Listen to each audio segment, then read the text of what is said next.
¡Atención! Este vídeo contiene palabras en inglés. Muchas palabras en inglés. Y si hay alguna que no te suena, no te preocupes. No eres tú, soy yo, que me llevo muy mal con la lengua de Shakespeare. Así que, por favor, no te enfades. Toda la información que verás se ha mirado de contrastar, pero es posible que me haya equivocado en algún dato. Si tú ves algún error, no pasa nada, lo pones en comentarios y yo os estaré eternamente agradecido por ayudarme a hacer que este vídeo sea lo mejor posible. Y os quiero agradecer el cariño mostrado. Muchas gracias a todos, los que veis los vídeos completos, los que no, los que compartís, los que no, los que comentáis, los que no. De todo corazón, muchísimas gracias. ¿Un juego de Warhammer con orcos y elfos peleando en alta mar? Pues sí, porque en los 90 todo era posible. Y aunque duró poco y no llegó a tener tanto renombre como otros juegos de su mismo universo, el que fuera el primer juego de una de las personas más icónicas de toda la historia de Games Workshop y que a aquellos que lo probaron, el Man of War, les caló tanto que seguro que están conmigo que el juego bien puede ser merecedor de ser considerado historia de los juegos de mesa. La historia de los juegos de mesa. A principios de los años 90, Games Workshop era una compañía muy diferente a aquella que nació en el 1975 para distribuir Dungeons & Dragons dentro del Reino Unido. Poco a poco fueron evolucionando, introduciendo nuevos productos a su portfolio para cuando en el 1983, con el Warhammer Fantasy Battle y especialmente con el Warhammer 40.000 aparecido en el 1987, se dan cuenta que quizás la compañía sería más fuerte financieramente si ellos mismos producían sus propias miniaturas por medio de su empresa hermana Citadel y utilizaban la revista White Dwarf como refuerzo para publicitar sus productos. La White Dwarf, desde que se fundó como Owl and Whistle, siempre había servido como un medio para poder informar a la gente de las novedades del mercado, indistintamente si eran productos distribuidos por Games Workshop o no. Pero desde el 1985, en que Brian Ansell, fundador de Citadel, era el megaboss, la compañía empezó a derivar que en la revista hubiera más presencia de productos propios y restando visibilidad a juegos ajenos. De esta forma, cuando en el 1987 aparece a la venta el Warhammer 40.000 y Warhammer Fantasy ya llevaba detrás suyo casi 3 ediciones, empiezan a buscar a gente para que empezaran a escribir material en la White Dwarf para alguno de sus buques insignias. Y tanto daba de dónde viniera la persona. Si le valía, ahí que se ponía a escribir. Vamos, que si tú eras de los del departamento de venta directa, pero apuntabas buenas maneras, podías hacer carrera dentro de la empresa. Y una de estas personas fue Nigel Stearman. Nigel entró a trabajar en Games Workshop a mediados de los años 80, en el departamento de venta directa, haciendo lo que ellos llamaban el Mail Order Total. Antes del auge de las tiendas físicas de Games Workshop, esta era la herramienta principal para que los compradores pudieran hacerse con miniaturas las cuales solicitaban por correo indicando unos números de referencia en concreto. La faena de Nigel consistía en responder cartas, contestar llamadas, preparar pedidos recogiendo las miniaturas de bolsas, el asesoramiento a clientes, daba consejos de qué miniaturas era mejor pedir dependiendo a lo que se quisiera jugar, aclarando cuestiones del catálogo o explicando dudas en las reglas. Esta pasión por ayudar a los jugadores a resolver cosillas por las reglas llamó la atención de los responsables de la compañía y en 1988 le ofrecen la opción de escribir artículos para la White Dwarf y de esta forma, por primera vez, se puede ver su nombre en la revista en el artículo de la White Dwarf 101 de mayo de 1988 titulado Fire! Orc Artillery for Warhammer Fantasy Battle. Aquí, Stearman presenta nuevas unidades de artillería para los ejércitos de orcos y goblins, incluyendo reglas caseras para las catapultas. Y por si fuera poco, añade un trasfondo narrativo que combinaba el clásico humor de la época con un enfoque casi arqueológico de la cultura orca. En este primer texto ya se empieza a ver lo que con el tiempo fueron sus enseñas de identidad, mucho cariño a los ejércitos en unos textos con tonos didácticos y narrativos casi parecidos como si fuera un manual de historia militar. Ese mismo año, su nombre también aparece dentro del libro del ejército de Warhammer Armies, publicado para la tercera edición del Warhammer Fantasy Battle. Este era el primer gran compendio con listas de ejército cerradas, empezando así a consolidarse la idea de que cada raza o facción tendría su propio libro, definiendo de esta forma lo que venía a ser la estructura del juego en futuras ediciones. A partir de aquí, poco a poco, fue escalando dentro de la compañía, sobre todo aportando contenido al universo fantasy.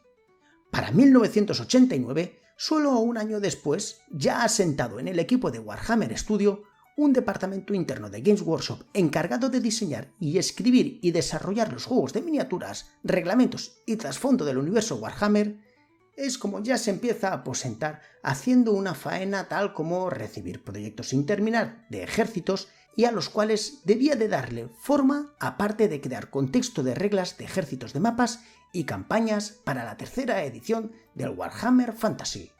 Y esto que él aquí empezó a hacer, con el paso del tiempo, resultó la evolución del estilo de ejércitos del Warhammer que hoy se conoce. Y así andaba dándole que te pego en esto de diseñar, que se le ocurre cierto día que no sería mala idea trasladar una batalla de las que había pensado para uno de los suplementos de la tercera edición del Warhammer en un mundo marítimo, con sus barcos y sus tropas, en un trasfondo de estilo renacentista, bajo un sistema que cubriese batallas navales entre imperios y razas del viejo mundo. Y de esta forma es como le surge la idea de hacer lo que él tituló Warhammer at Sea. En un principio, Nigel veía esto como un suplemento del Warhammer Fantasy, que podría publicarse por fascículos en la White Dwarf, y tan solo iba a necesitar pocas horas para dedicarle a dicha idea.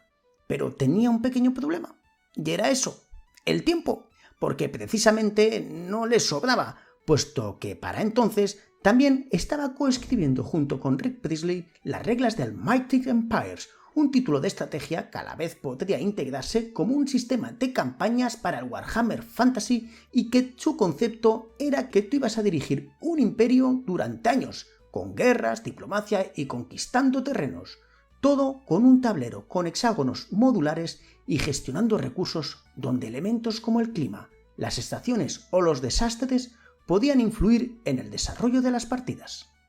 Cierto día, durante el desarrollo del juego, y como diseñador junior que era, buscando consejo de Rick, que era diseñador senior, le comenta esta idea sobre el Warhammer at the Sea, a ver qué es lo que le parecía desde su punto de vista tan experimentado.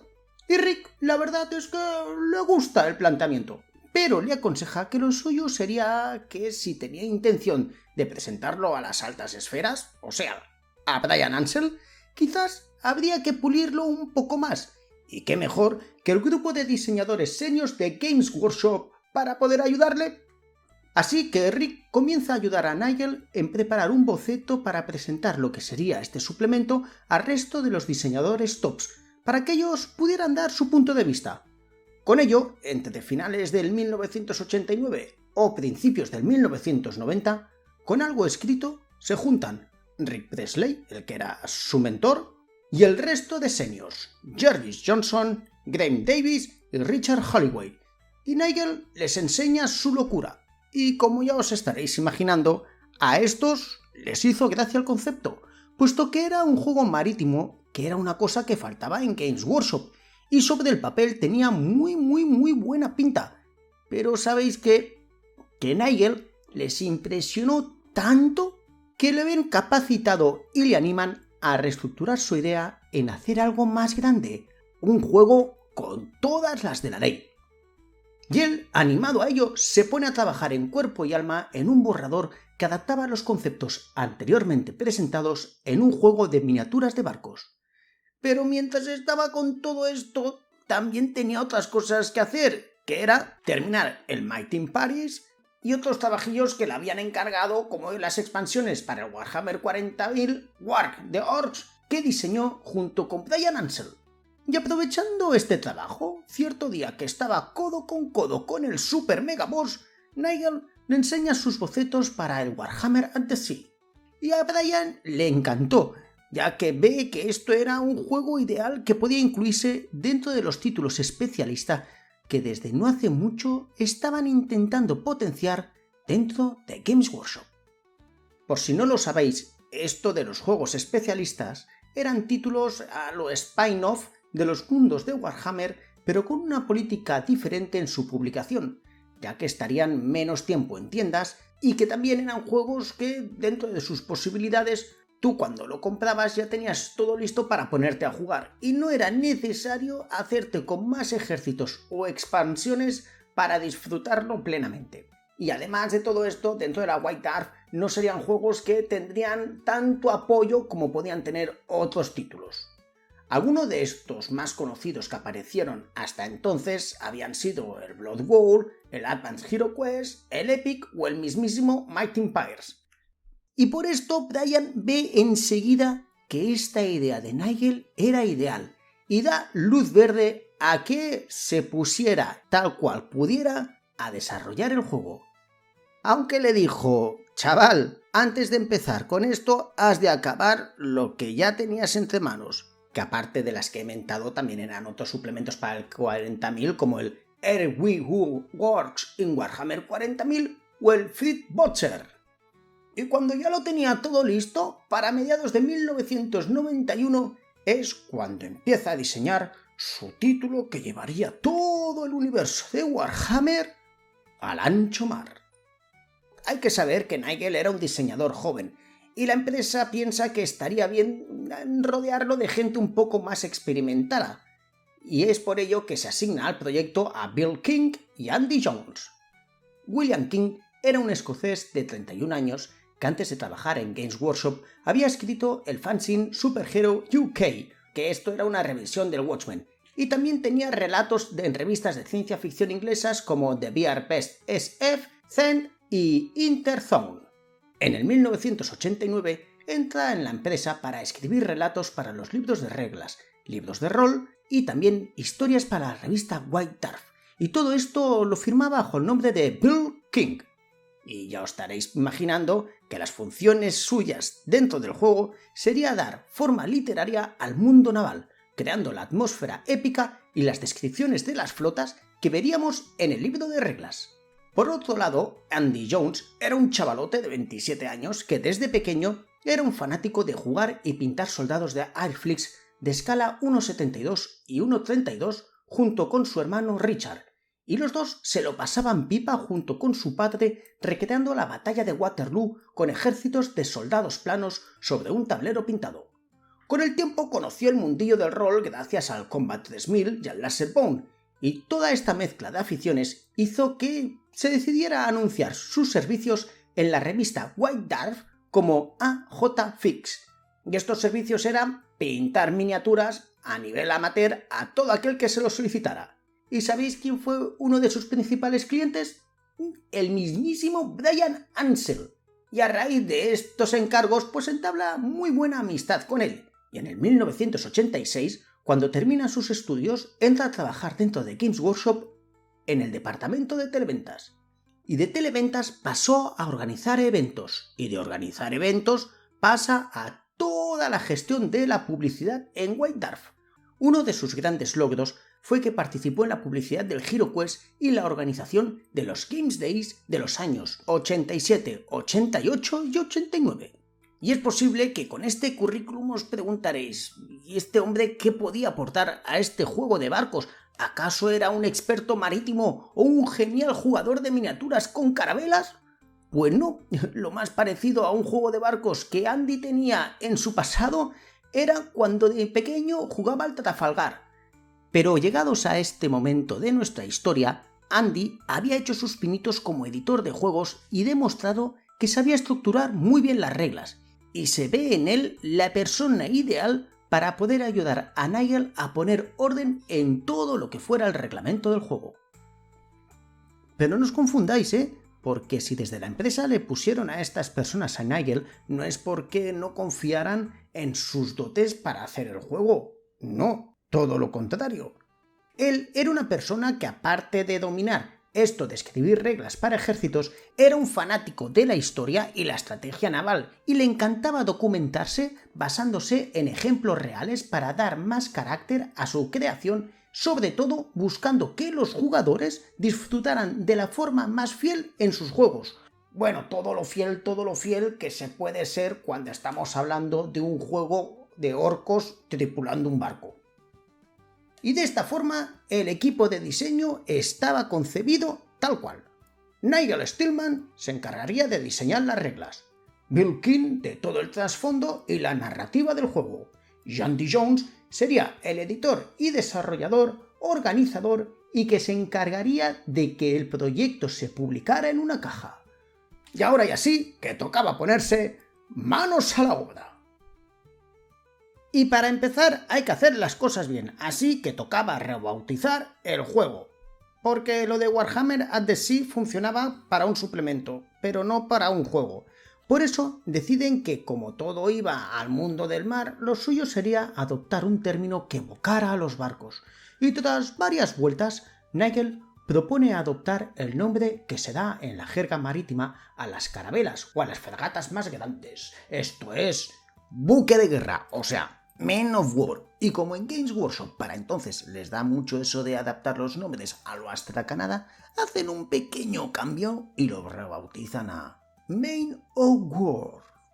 Ya con el nombre claro, tocaba lo más divertido, meterse en el tema del sistema.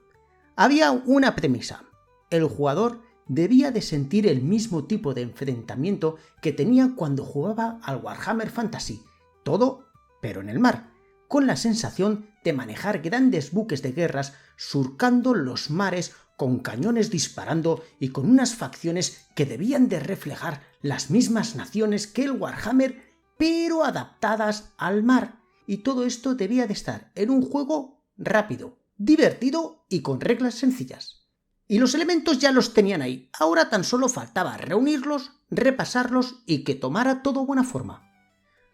Los barcos iban a ser el centro del desarrollo, lógicamente, y para estos se estructuran en varios parámetros que, dependiendo del tipo, irían variando. Por ello habrían unos buques de guerra más grandes y al mismo tiempo más lentos, o navíos en línea que eran más débiles, pero más rápidos. Al ser barcos también tenían que tener sus tripulantes, y dependiendo de lo grande que fueran estos, pues cabrían más o menos. Para estos se iban a identificar por medio de unos tokens. A más, los tripulantes mejorarían las características de los barcos. Pero la gran gracia del diseño es que, como en la vida real, los buques tendrían diferentes elementos que definirían las características de estos al tenerlos o perderlos. Así, habría un mástil que, en caso de que tú lo perdieras, podrías, por ejemplo, reducir el movimiento del navío. También podías tener en algunos barcos unos remos que te ayudarían a moverte más rápido, y si estos desaparecían, tu velocidad descendía. O castillos de proa que te darían más poder de daño, o perderías dicho poder si te lo quitaban. Y así poco a poco se fueron diseñando tomando como base barcos reales que Nigel conocía, y se intentó adaptarlos dentro del universo Warhammer. Y al igual que en el Warhammer Fantasy, aquí habrían unos ejércitos, solo que a estos se les llamó flotas, las cuales estarían formadas por distintos buques con diferentes valores de costes, que se usarían para armar dichos escuadrones.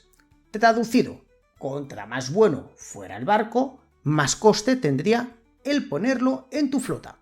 Y estos costes también se verían aumentados por lo que hemos dicho antes, con los pasajeros, o con mástiles, o con cañones, o con esos diferentes elementos con los cuales tú ibas mejorando tu buque. Y tras varias pruebas se decide que una flota del Man of War sería de 1000 puntos, y partiendo de este parámetro es como se van asignando puntuaciones a los diferentes barcos y elementos del juego. Aquí una cosa estaba clara, que ya lo hemos dicho antes, que el juego iba a tener varias facciones propias del Warhammer, pero en esta fase tan temprana del desarrollo se decide que se iba a trabajar con tan solo 3 facciones, que iban a ser los imperiales, los bretonianos y los orcos. Así les sería más fácil diseñarlo todo. Y por supuesto, cada una de estas facciones tendrían sus características propias de cada raza. Hecho esto, tocaba definir cómo serían las rondas del juego. Al principio se piensa hacer como en el Warhammer, que se jugara por turnos, y de este modo es como empiezan a desarrollarlo. Al principio habría una fase de iniciativa que sería usada para definir quién sería el primero en moverse o en atacar. Lo siguiente sería liarse a batallar, y como en la vida real, mientras te disparaban también te podías mover. Y como he comentado antes, dependiendo del barco y las piezas de este, se podían mover más o menos rápido por la mesa y también podían hacer más o menos daño. Ya una vez aclarado el tema del movimiento y el sistema de ataque, se dan cuenta que quizás se podría hacer el juego un poco más dinámico y que los jugadores pudieran hacer sus acciones en la misma fase. Así ambos jugadores podían mover sus barcos durante la fase de batalla y también se podría luchar al mismo tiempo. Vamos, que aquí se reestructura todo el tema de las fases y se decide que en cada una de las fases los jugadores pudieran hacer sus acciones al mismo tiempo. Todo lo contrario que pasaba con el Warhammer Fantasy. Todo esto llevó a tener que hacer un porrón de pruebas en la que participó mucha gente de Games Workshop, y ya en este momento queda claro que el juego era divertido, y cogiendo opiniones de aquí y opiniones de allá, se quedan con todo aquello que funcionaba y desechan aquellas cosillas que no acababan de convencer. Aproximadamente un mes después se llegó a un punto en la que se estaba contento con la jugabilidad, pero aún quedaban elementos importantes que tocaban implementar en el juego. En este punto todavía no había llegado algo muy destacado dentro de los juegos de Warhammer: las magias. Y claro, este juego debía de tener magias. El sistema que se escogió para ellas fue relativamente sencillo. El jugador podría escoger un mago de entre los que ellos llamaron colegios de magia, que era un sistema que había surgido dentro del Warhammer Fantasy tercera edición, cierto día que John Blanche y Brian Ansell conversaban en cómo podían hacer para darle un nuevo enfoque a todo esto del sistema de magias dentro del juego. Estos eran 8 diferentes, cada uno dedicado al estudio de un color particular de la magia, donde sus adeptos aprenden a extraer poder de su propio color mágico y a manipularlo con forma y propósito. Los 8 colores de la magia eran brillante, jade, amatista, dorado, ámbar, celestial, claro y gris. Cada color tiene sus propias propiedades peculiares que afectan el tipo de magia para la que se puede utilizar y la personalidad del mago que lo estudia. Y con toda esta idea se monta un círculo cromático donde cada uno de los 8 colegios ocuparían una posición, y se designa que cada colegio de la magia es superior al que se encuentra directamente en el sentido de las agujas del reloj respecto a su propia posición. Igualmente, cada colegio es inferior a su vecino inmediato en el sentido contrario a las agujas del reloj. Y si tú querías un mago que pueda invocar el fuego del infierno sobre la flota de tu oponente, sería mejor que eligieras un mago brillante o uno de amatista. Como el resto de unidades, cada mago tendría un coste dependiendo de su nivel de maestría, campeón, maestro o archimago, y contra más maestría, más hechizos podrías usar. Y los hechizos se usarían con una baraja de cartas que debías de jugar con cuidado, puesto que una vez usada no podrías volver a utilizar y tú perderías ese hechizo. Además, en este punto del diseño del juego ya se había implementado el factor del viento, que básicamente consistía en que, dependiendo cómo soplara este, tendría unos efectos u otros. Y esto de las cartas fue un gran elemento estratégico, porque en cada ronda podías robar tantas como te fueran posible. Y deberías de vigilar, no sea que una carta que tú pensabas que en ese momento te podía ir bien, no fuera tan bien por culpa de cosas como el viento. Pero esperad, ¿no os habéis dado cuenta que no he hablado de las miniaturas? Pues esto es debido a que en un principio el juego se concibió para que los barcos no fueran miniaturas al uso, sino cartas ilustradas con los diferentes veleros de los que se compondría el juego. Para ilustrar estas cartas se llama a John Blanche, uno de los ilustradores insignias de la compañía, que había maravillado con portadas icónicas en la White Dwarf o en múltiples libros de Warhammer Fantasy Roleplay, Warhammer 40.000 o Warhammer Fantasy. John preparó unos conceptos de barcos pensados para usarse en las cartas. Y no solamente eso, como el juego iba viento en popa, nunca mejor dicho, se piensa en hacer un avance para la gente, y en la White Dwarf 143 de noviembre de 1991 sale en 2 páginas unos dibujos de diferentes veleros y un pequeño texto anunciando que en breve iba a salir un nuevo juego dentro del universo Warhammer que trasladaría las peleas a la alta mar. Porque sí, la cosa iba tan adelantada que no debería de haber ningún retraso. ¿O no? A finales de 1991, Brian Ansell vendió todas sus acciones de Games Workshop a Tom Kirby, que había entrado en la empresa en el 1986 como director general, y ahora iba a ser quien pinchaba y cortaba en todas las decisiones que se iban a tomar dentro de Games Workshop.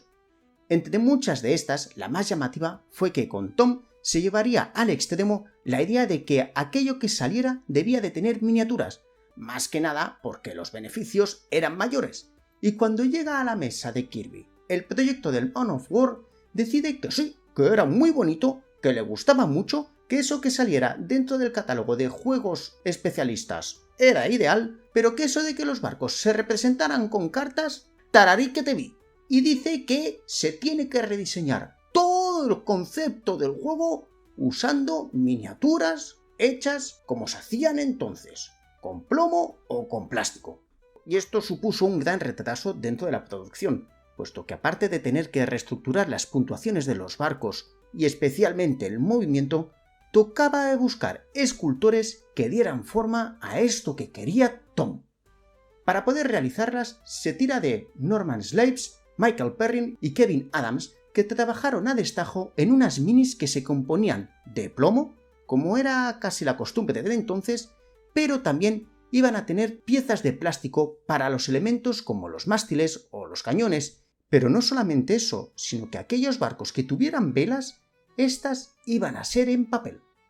Y el experimento este, que sobre el papel debía de molar mucho, digamos que cuando llegó a la mesa de los jugadores no terminó de funcionar del todo.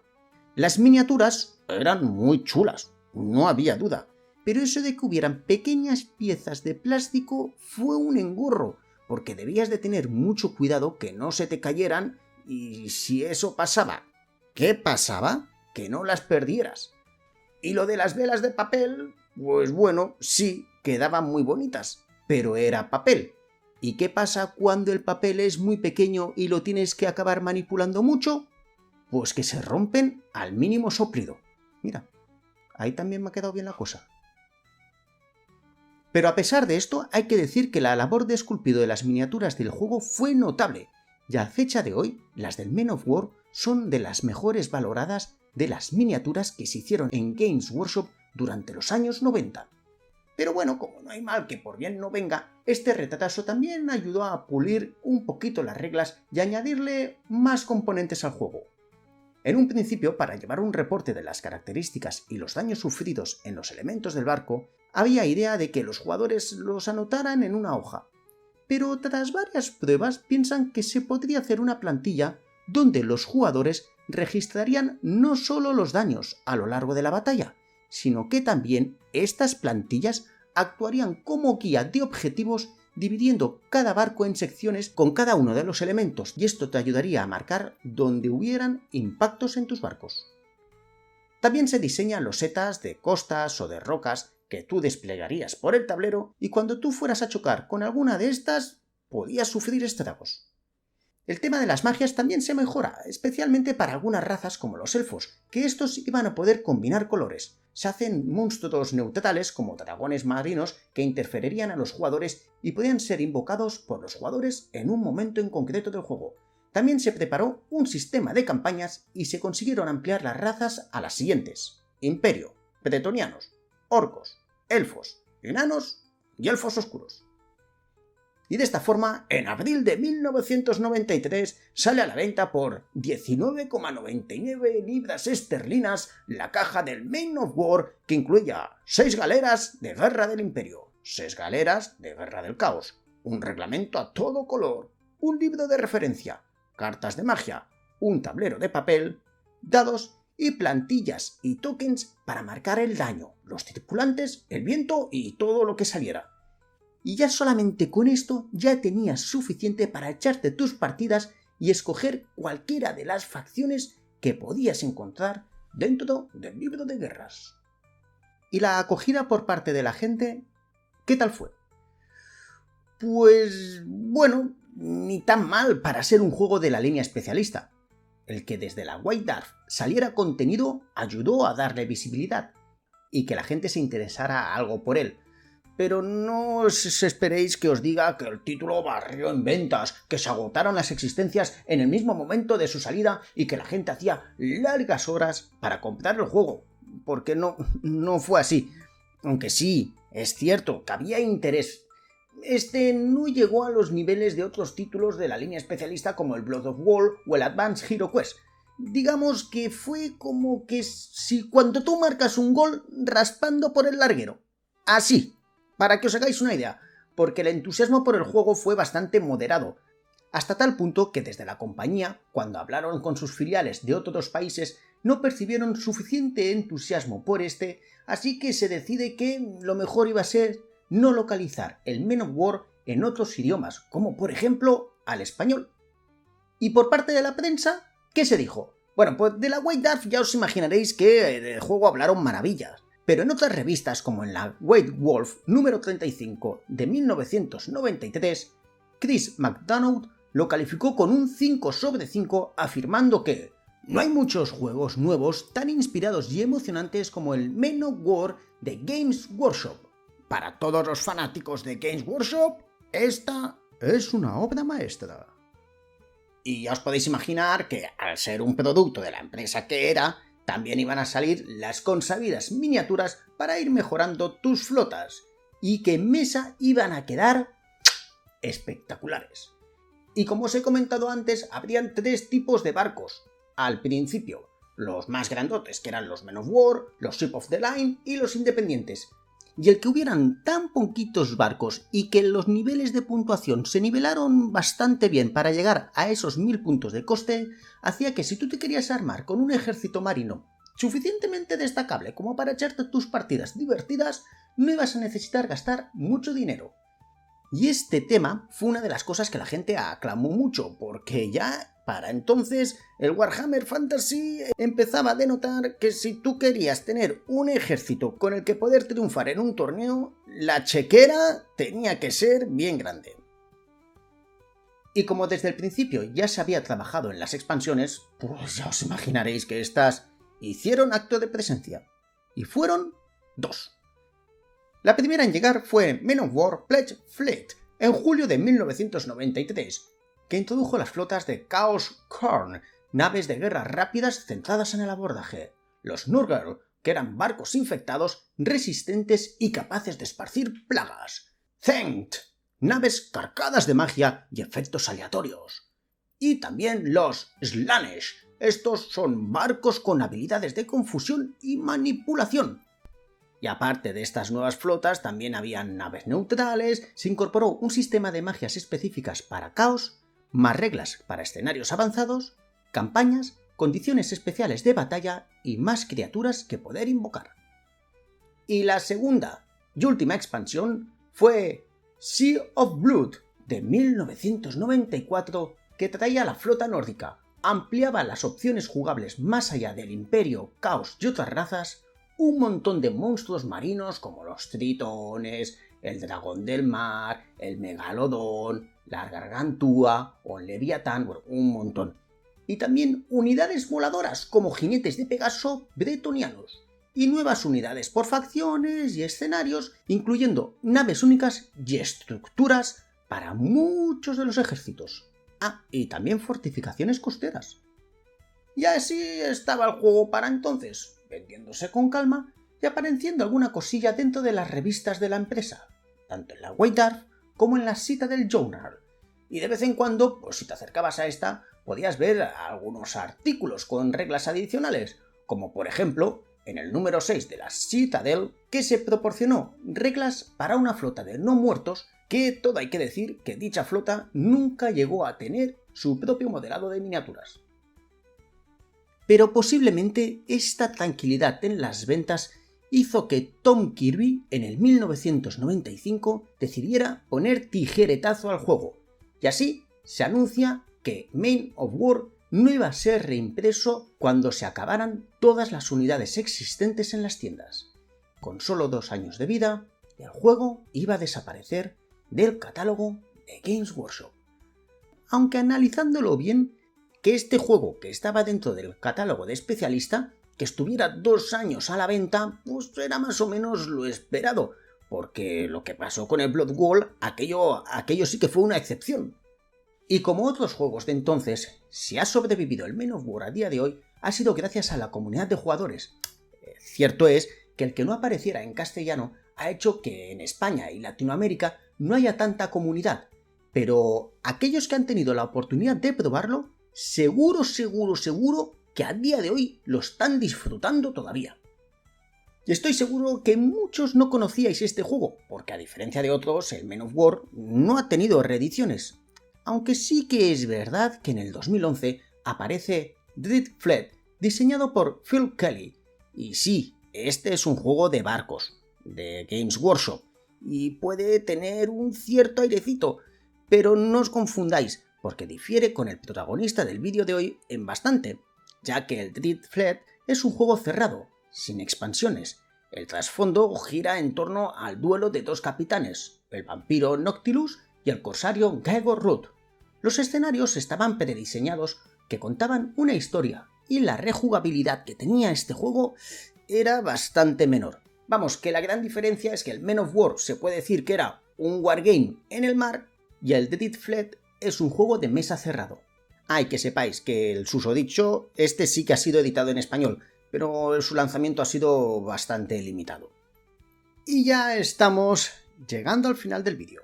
Y os estaréis preguntando por qué he querido hablar de este juego. ¿Acaso es porque me gustan los barcos? Pues no, precisamente no.